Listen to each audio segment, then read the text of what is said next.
Hello and welcome to yet another build in our Newcrest before the New Year's self-imposed challenge.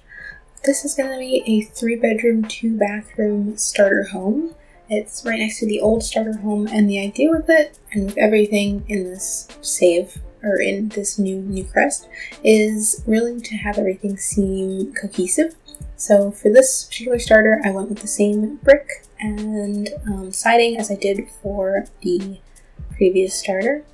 I wanted it to kind of seem like either they used the same materials or the same architect had basically done the designs for everything along this row, so that everything kind of like was cohesive and worked together and looked like a proper neighborhood instead of just a mishmash of houses. Although I know there are definitely some places where there are a lot of different styled houses all combined into one area, which is also interesting. My mom actually, who is from South Carolina, just recently came to visit me. She was here this weekend and left this morning on the 12th. And so whenever I do finish all of the builds for Newcrest, I'll definitely show it to her and get her opinion on anything that I didn't do very true to life, or anything that was true to life. It's okay if things aren't necessarily true to life. The idea is just for it to be inspired by Sumter, South Carolina. It doesn't have to be perfect. I am trying to work on that specific gene of mine, being a little bit of a perfectionist. It does keep me from doing things sometimes. To be quite honest, if I post this video today, this will be the longest series, quote unquote, or tied, I think, for the longest series that I've done on here. I think maybe I did 3 actually before, so we're almost there, we're almost tied. But certainly I'm not, I because of the desire to make sure everything is perfect and stuff like that, sometimes it'll keep me from just posting something, which is kind of sad. So I'm trying to be less of a perfectionist and just get it done. But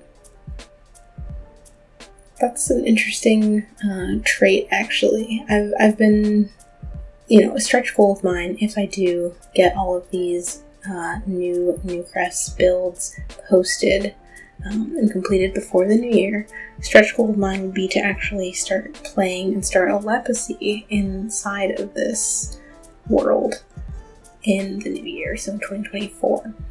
So I've been reading up a lot about The Sims 4 base game, everything that you can do in it. I mean, obviously I have played The Sims 4 quite a bit.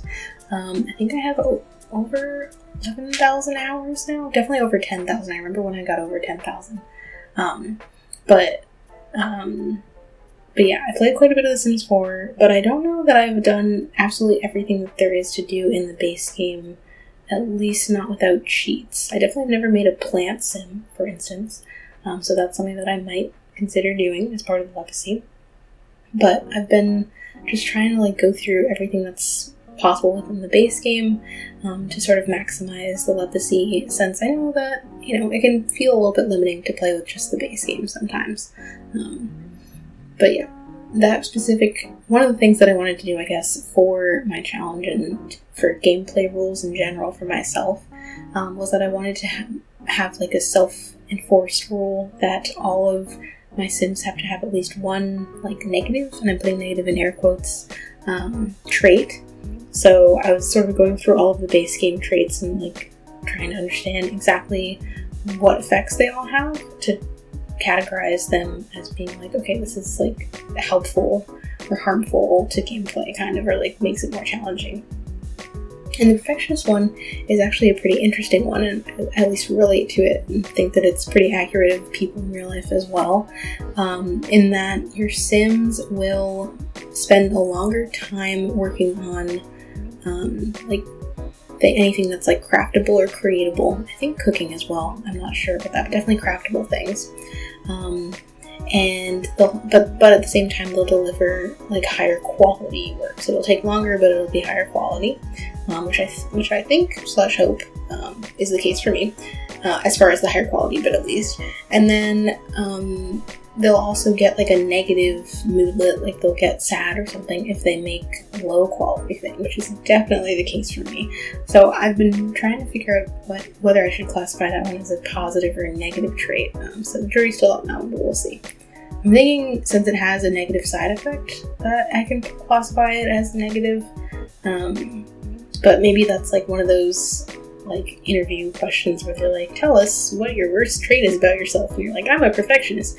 But I don't know. I think that while it is stereotypical to say something like that, it genuinely can be a kind of debilitating trait at times. Where like, no, like things will not be done in a timely manner because I will be so focused on making sure it's perfect instead of just doing it.